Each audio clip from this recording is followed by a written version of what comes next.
Hello there, and welcome to Justin Plays Games. I'm Justin, and today we're going to be taking a look at a new, massively multiplayer online RPG called Lost Ark. This game was originally released in South Korea in 2019 by Smilegate, and it has finally made its way to the West with an English localization. It launched in early access on Steam if you pre-ordered, and we're going to be taking a quick look. So let's jump in. This is Lost Ark. Next stop, Trua, the Forgotten Land.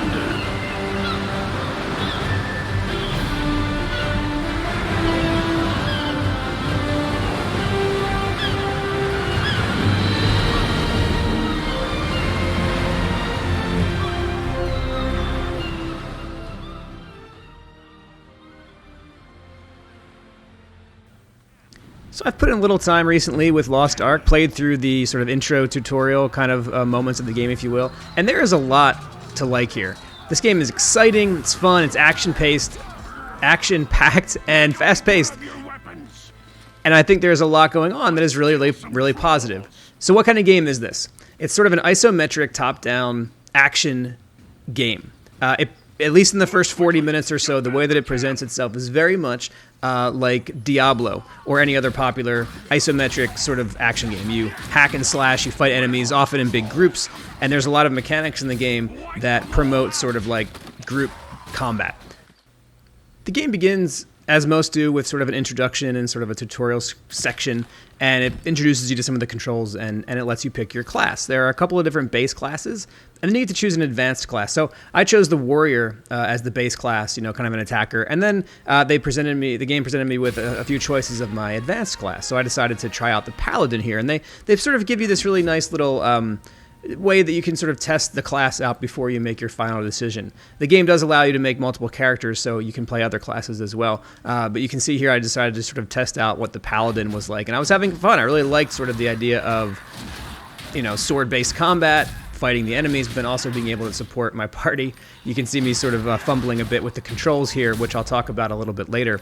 But I really like the diversity of the classes. I think the gunslinger class could be really fun later on. The mage class looks really cool too, so I'll probably make characters in those classes as well and try them out. And I really appreciate this opening section where it gives you a chance to really play out the advanced classes and sort of try out to see if you like the combat style and if you like sort of what the game has to offer. So as you can see here, the paladin is very much attack, combo together a couple of cool moves, and then once you build up your piety meter, that little white glowing orb in the center, you can hit a particular button to kind of change your stance. One's more of a healing stance, one's more of an attacking stance. So it's this really neat little, it's kind of your healer attacker class, which I usually gravitate towards, so I found that to be pretty darn fun.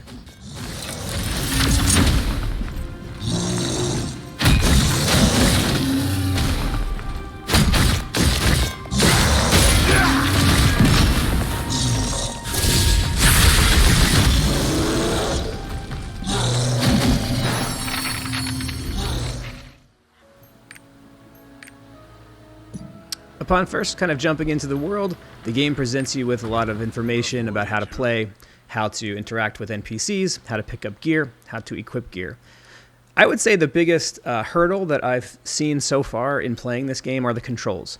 If you're a mouse keyboard user, I think this game will feel comfortable for you. You kind of right-click to move around the environment, control your character's movement, and you click on NPCs, you open doors using the mouse clicks. So all that feels pretty standard, but I play with a controller, and so it gets a little confusing for controller players because you're having to control a mouse cursor on the screen with the right analog stick, and then you're having to interact with things by clicking in the left analog stick, and that gets a little confusing, especially in your inventory, for example, which you can see here, where you're having to switch which stick you're clicking and click on the right analog stick, plus hold down the right button on the controller to equip a piece of gear. So it's this sort of interesting and I guess harder to learn kind of hybridized control scheme where you have a mouse cursor that you can move around the screen to click on things, but you're also able to interact with the controller in certain ways. All of your actions and abilities are mapped to like hold down left bumper and push A, or hold down left trigger and push B. So you have to kind of, that will come with muscle memory, learning which abilities go with which buttons and things like that. So the controls are a bit of a hurdle to overcome at the beginning. I did start to get used to it a little bit as I played through the tutorial, which took about 40 minutes. So I did start to get to feeling a little bit more comfortable with it as I went through. But I would say that so far the controls seem like the biggest drawback of the experience up to this point.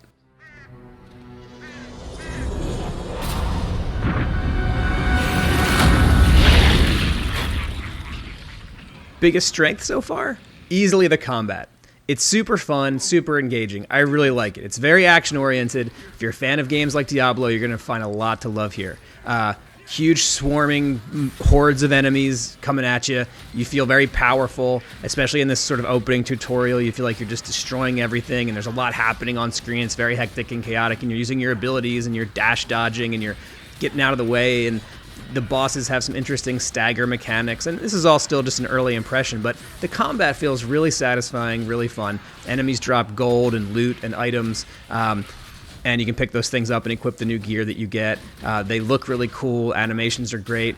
There is some of that dodging stuff that a lot of popular MMOs have right now, where you can sort of see what the enemy is going to do indicated on the screen, and you'll need to respond to that. So keep that in mind if you like that kind of thing. But as someone who's played an MMO since 2001 that's very controller-based, Final Fantasy XI, I found this felt pretty natural. Plus, I've played Diablo games, so it's an interesting combination of MMO things combined with more action game things. I think it's a cool hybrid, and I think it works pretty well here.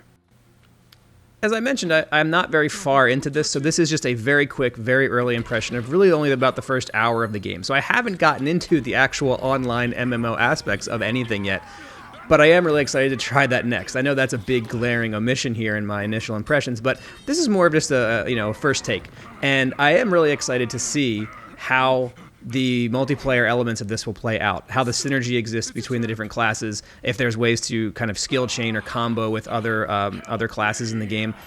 I'll make another video about that later, and that's really exciting. That's the piece of an MMO that feels the most important to me, so hopefully all of that is in place here for this one.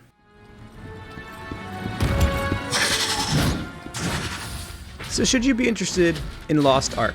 I would say definitely yes. If you like online multiplayer games that you want to play with your friends, something that isn't super intense that you can just kind of hop into and have some fun, then yes. If you like action games like Diablo, Wolcen, games like that feel that way, where there's lots of enemies to fight and chaotic action happening all around you all the time, then yes. Plus, this game is free to play. If you want to get access to it a little early, you can pay for like the Bronze Founders Pack, which is what I did. It's $15. Did that back in December so I could get access to like an earlier beta. Then do that and hop in now before the servers get super crowded. But I think this is a game worth checking out. It's a fun MMO. It doesn't feel overly sort of strange and odd and kind of weird to me in the way that perhaps like Black Desert Online felt. That game just has a lot of oddness about it that didn't quite work for me. This game feels a little more mainstream. It has an interesting story that it's trying to tell about the quest for the Ark that can save the world from darkness, kind of typical fantasy fare. And I really think there's a lot to like here. I'm enjoying it. I enjoyed the first hour or so, and I think you will too. Let me know your thoughts on Lost Ark. Are you picking this one up? Leave some comments below, and I can't wait to see you in the game. Thank you so much for watching. My name's Justin, and this has been another episode of Justin Plays Games. I'll catch you next time.